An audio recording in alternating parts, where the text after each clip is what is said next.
Welcome. We're going to be doing Physics 123, lab number 4. This is Energy Conservation Work and Internal Energy, or the Specific Heat Lab. Today we're going to be looking at this aluminum block, and we're going to be putting work into it by cranking this.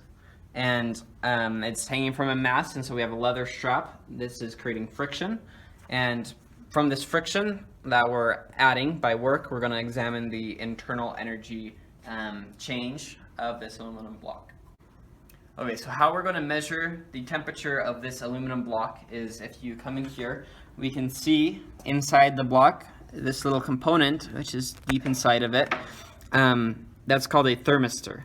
And so this thermistor changes resistance based on the temperature. And so these little wires here actually go through into the crank and out to these leads, which are connected to an ohm meter. So this is measuring resistance in ohms, okay?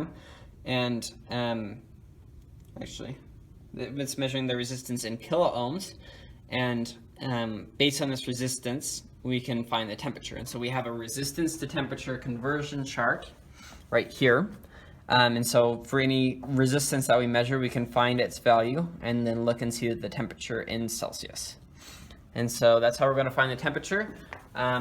We can also cool down the cylinder in the freezer. Here we have these steel blocks, and we just stick it on the end like this, and then this will cool down the cylinder. And then if we want to heat it back up, all we have to do is crank it. So we just have a crank here, and this is just moving the cylinder. And as we have this leather strap, we have friction, which is putting heat into the cylinder. And this leather strap is hanging from the leather strap is a 1 kilogram mass.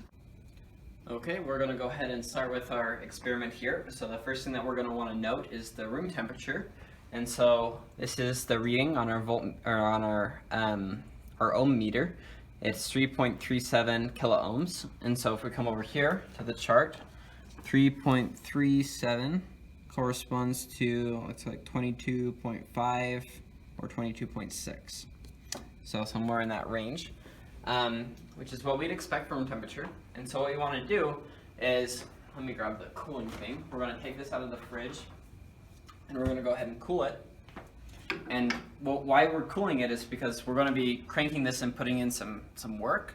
But if this is at a different temperature than the room, there's just going to be natural heat flow from the cylinder to the air.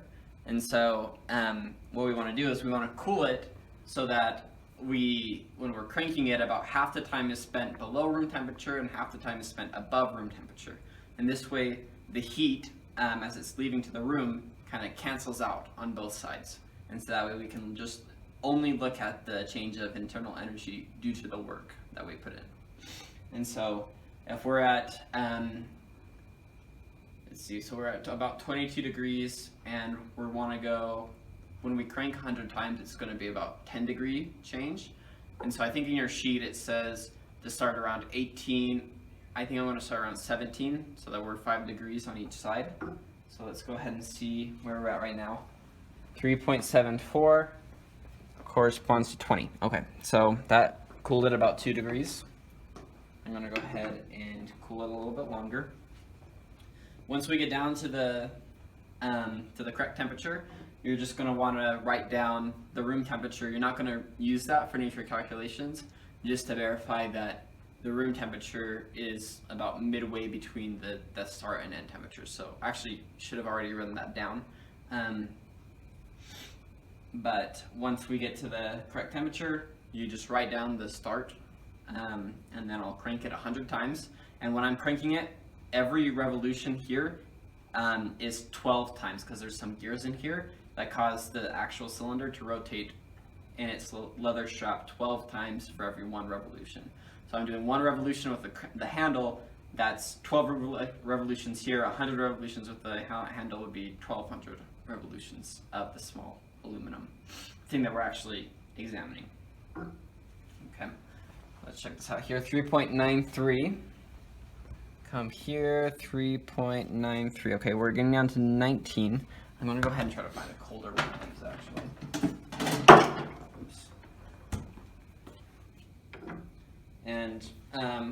hold it here and we'll come back when it's down to the correct temperature.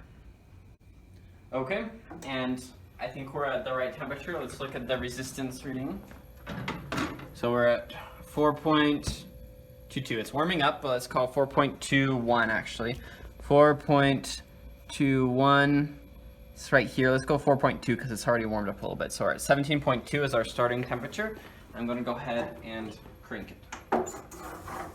1, 2, 3, 4, 5, 6, 7, 8, 9, 10, 93, 94, 95, 96, 97, 98, 99, 100.